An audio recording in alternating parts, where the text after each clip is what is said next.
Eluru Xavier school ప్రాంగణం నందు జై భీం పార్టీ అధ్యక్షులు జడా శ్రవణ్ కుమార్ ఆధ్వర్యంలో జరిగిన దళిత క్రైస్తవ శంకారావం సభలో పవన్ కళ్యాణ్పై వ్యంగ్యంగా మాట్లాడడాన్ని APSRTC Vijayawada zonal chairman, Eluru నియోజకవర్గ జనసేన పార్టీ ఇన్ఛార్జి రెడ్డి అప్పలనాయుడు ఖండించారు. స్థానిక పార్టీ కార్యాలయంలో ఏర్పాటు చేసిన మీడియా సమావేశంలో ఆయన మాట్లాడుతూ, ఏలూరులో ఆదివారం జరిగిన దళిత క్రైస్తవ శంకారావం సభలో కేవలం పవన్ కళ్యాణ్ని టార్గెట్ చేయడం, ఆయనపై వ్యంగ్యంగా మాట్లాడడాన్ని మానుకోవాలని అన్నారు. జడా శ్రవణ్ కుమార్ ఫేమస్ అవడం కోసం పవన్ కళ్యాణ్ని విమర్శించడం సరైంది కాదని, పవన్ కళ్యాణ్ని విమర్శించే స్థాయి, అర్హత ఆయనకు లేదన్నారు. ఎక్కడ ఎటువంటి అఘాయిత్యం జరిగినా ప్రభుత్వంలో భాగస్వామ్యంగా ఉన్న పవన్ కళ్యాణ్ ప్రతి సమస్యపైన స్పందిస్తున్నారని, ఆయన తీసుకున్న శాఖలతో పాటు ప్రతి ఒక్క శాఖపై స్పందిస్తున్నారని చెప్పారు. ఏమి సమస్య జరిగినా వెంటనే పరిష్కరిస్తున్నారని, కృష్ణలంకలో జరిగిన సంఘటనపై కూడా పవన్ కళ్యాణ్ స్పందించారని, దీన్ని కూడా కులపరంగా కొంతమంది కావాలనే లేవనెత్తారని, అసలు నేరాలు చేసిన వారికి కులాలను ఆపాదించడం సమంజసమా అని ప్రశ్నించారు. ఏ కులం వారికి అన్యాయం జరిగినా పవన్ కళ్యాణ్ వెంటనే పరిష్కరిస్తున్నారని, కులాలను ప్రాతిపదికగా తీసుకోకూడదని, ఎక్కడ ఏ విషయం జరిగినా అందులో ఉన్న లోపాలని తప్పుపడతారు తప్పిస్తే ఈరోజు సీఐ నాగరాజు చేసిన చర్యలను ప్రతి ఒక్కరూ ఖండించారని, ఆదివారం ఏలూరులో జరిగిన దళిత క్రైస్తవ శంకారావం సభలో జై భీం పార్టీకి సంబంధించిన నాయకులు, సానుభూతి పరులు, సభకు హాజరైన ప్రతి ఒక్కరూ ఆయన మాట్లాడింది గమనించారని, ఆయన ఏ పరపతి మీద సమావేశాన్ని నిర్వహించారు, క్రైస్తవ దళిత శంకారావం అని చెప్పి పవన్ కళ్యాణ్ని విమర్శించడం ఎందుకని, ఆయన సంఘానికి ఏదైనా జరిగితే దాని మీద స్పందించాలి, దాని మీద చర్యలు తీసుకునేలాగా ఉండాలి తప్పితే ఒకరిని వ్యక్తిగతంగా విమర్శించ చేయడం సరైన పద్ధతి కాదని అన్నారు. రాజ్యాంగం కల్పించిన హక్కుల్ని పరిరక్షించడం ప్రతి ఒక్కరి బాధ్యతని, ఇప్పటికైనా ఇలాంటి అనవసరమైన ప్రలాపనలు మానుకోవాలని, వారి నాయకుడు మెప్పు పొందడం కోసం పవన్ కళ్యాణ్ని విమర్శిస్తే సహించేది లేదు కబడ్దారంటూ తీవ్ర స్థాయిలో మండిపడ్డారు.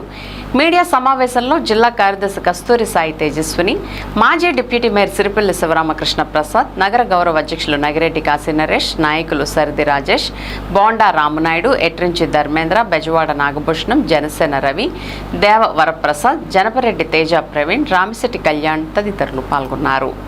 దళిత క్రైస్తవ శంకారావం మీటింగు జడా శ్రవణ్ కుమార్ గారి యొక్క ఆధ్వర్యంలో దళిత క్రైస్తవులపై జరుగుతున్నటువంటి దీనిపైన ఒక బహిరంగ సభ పెడతాం జరిగింది. దీంట్లో ఎవరు హక్కులు వారు కాపాడుకోవటం కోసం బాబాసాహెబ్ అంబేద్కర్ గారి రచించినటువంటి రాజ్యాంగం ద్వారా సంక్రమించినటువంటి హక్కులకి భంగం కలుగుతున్నప్పుడు ప్రతి ఒక్కరు కూడా, భారతదేశంలో ఉన్నటువంటి ప్రతి ఒక్కరు కూడా స్పందించవలసినటువంటి అవసరం ఉంది. దాని వరకు ఎవరికి ఇబ్బంది లేదు.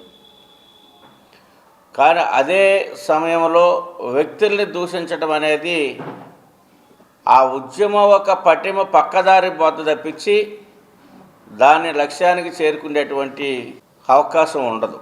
ఎందుకంటే ఈ రోజున ఆంధ్ర రాష్ట్రంలో కానీ పక్క రాష్ట్రాల్లో కానీ కొంతమంది, అది ఆ కులమా ఈ కులమా అనేది లేదు, కానీ కేవలం పవన్ కళ్యాణ్ గారిని టార్గెట్ చేస్తేనే, పవన్ కళ్యాణ్ గారిని విమర్శ చేస్తేనే మన మీటింగ్ కానీ మన వాయిస్ కానీ పాపులర్ అవుతుంది.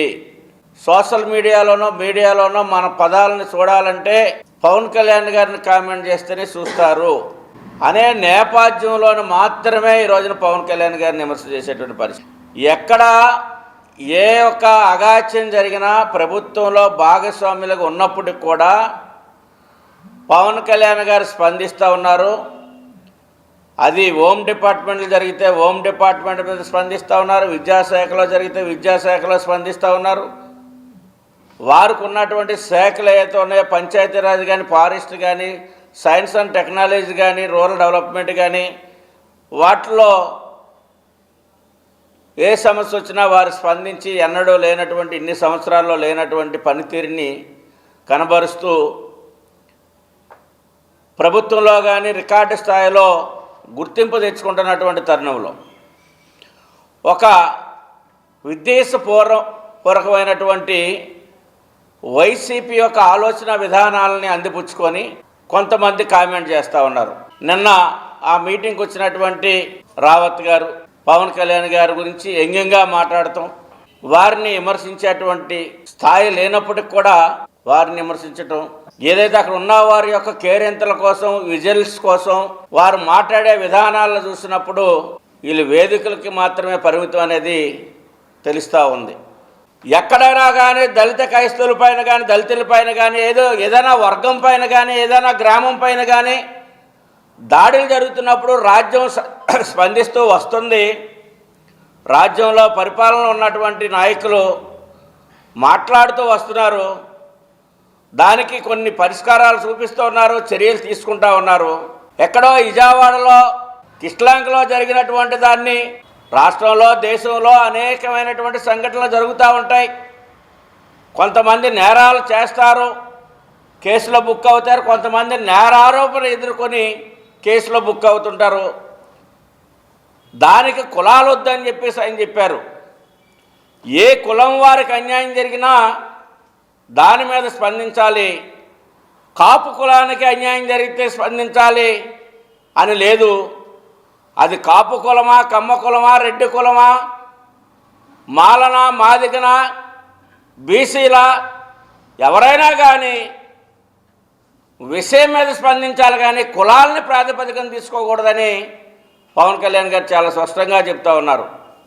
అయినా కానీ మీరు పవన్ కళ్యాణ్ గారిని దానిలో ఇంక్లూడ్ చేయడానికి కోసం, పవన్ కళ్యాణ్ గారే దాన్ని స్పందించలేదు. దాన్ని తన దృష్టికి వెళ్ళినమ్మటే రాష్ట్ర ముఖ్యమంత్రితో మీటింగ్ అయి విషయంలో జరిగినటువంటి లోపాలను తప్పుపట్టారు. ఎక్కడే కులం కాదు. ఇవాళ అందరం కూడా ఖండిస్తున్నాం. ఆ సీఐ గారు తీసుకున్నటువంటి చర్యలు తప్పు అని చెప్తున్నాం. వాళ్ళు ముద్దాయి అయితే అరెస్ట్ చేయాలి, కోర్టులో పెట్టాలి, జైలు వేయాలి, రిమాండ్ పంపించాలి తప్పించి కొట్టి మర్డర్లు చేసేటువంటి రైట్ రాజ్యాంగం కల్పించలేదని చెప్పేసి మేము చెప్తా ఉన్నాం.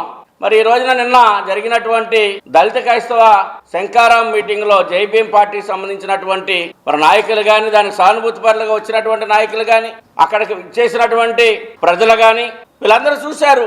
అక్కడ పవన్ కళ్యాణ్ గారు 10th క్లాస్ చదివాడా, ఇంటర్మీడియట్ చదివాడా, డిగ్రీ చదివాడా, గ్రాడ్యుయేషన్ చేశాడా, లేదా గోల్డ్ మెడల్ తీసుకున్నాడా అని మిమ్మల్ని ఎవరు అడగల. ఇవాళ ఆయన సక్రమంగా ఐఏఎస్లు, ఐపీఎస్లతో రాజ్యంలో ఉన్నటువంటి అధికారులతో సమీక్ష సమావేశాలు నిర్వహిస్తూ అనేకమైనటువంటి పాలసీ మ్యాటర్స్ తీసుకుంటూ ఉన్నారు. ఇవాళ మీరు ఏ పరపతి మీద వేశారు మీటింగు? దళిత క్రైస్తవుల మీద దాడి జరుగుతూ ఉంది, దానికి వ్యతిరేకం చేశారు. దాని మీద ఫైట్ చేయాలి. దాడి జరిగితే ఫైట్ చేయాలి. రాజ్యాంగంలో ప్రతి ఒక్క 142 కోట్ల మంది ప్రజలందరికీ కూడా రైట్ ఉంది. రాజ్యాంగం కల్పించినటువంటి హక్కులను పరిరక్షించుకోవాల్సినటువంటి బాధ్యత ప్రతి ఒక్కరిపైన ఉంది. ఇప్పటికైనా ఇట్లాంటి అనవసరమైనటువంటి పేలాపనలు, అనవసరమైనటువంటి విమర్శనలు మీరు వ్యక్తిగతంగా మీ స్వార్థపూరితమైనటువంటి అభివృద్ధి కోసం, వేరే నాయకుడి యొక్క మెప్పు పొందడం కోసం పవన్ కళ్యాణ్ గారిని విమర్శిస్తే సహించేది లేదని చెప్పేసి నిన్న మాట్లాడినటువంటి పవన్ కళ్యాణ్ గారి గురించి కామెంట్ చేసినటువంటి నాయకులకి హెచ్చరిస్తూ ఉన్నాం.